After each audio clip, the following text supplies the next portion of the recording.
Today, world's political situation is developing rapidly.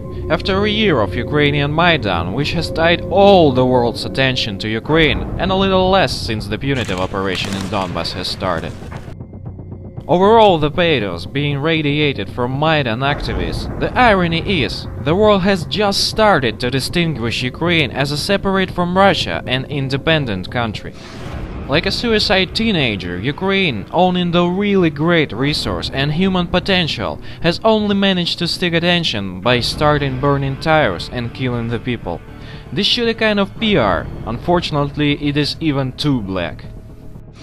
Would it be offensive to say that the country is ruled by some retards?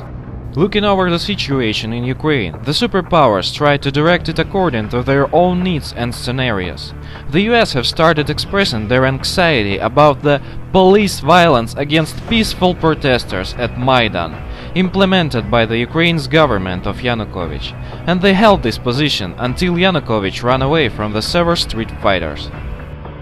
Interesting that as soon as America faced their own protests in Ferguson, no one was kind to the revolted African Americans, even despite of Obama's relativity.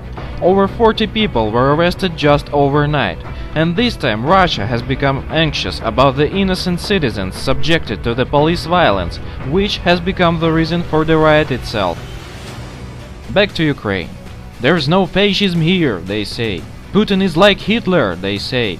But Ukrainian shells continue to hit schools and hospitals in Donbas. The pensions and other payments frozen for Russian speakers at the lands formerly ruled by Kiev and now self-governed, while Putin helps people of Donbas, protects Crimea, and bring the pathetic West to their levels. No war, says America, but the weapons and engineering secretly arrives to Ukraine, for the better assurance of no war, we guess.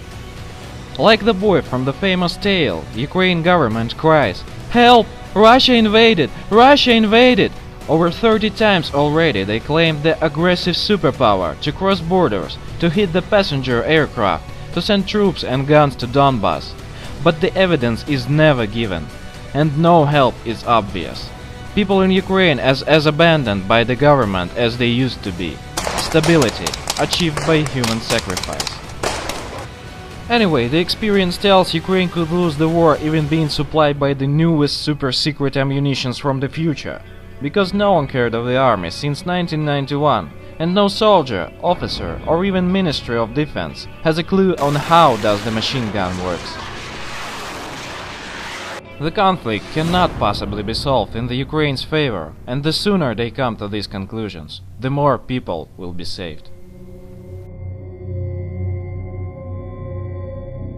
Subscribe to our channel to receive up-to-date information on the situation in Ukraine and current geopolitical events in Europe.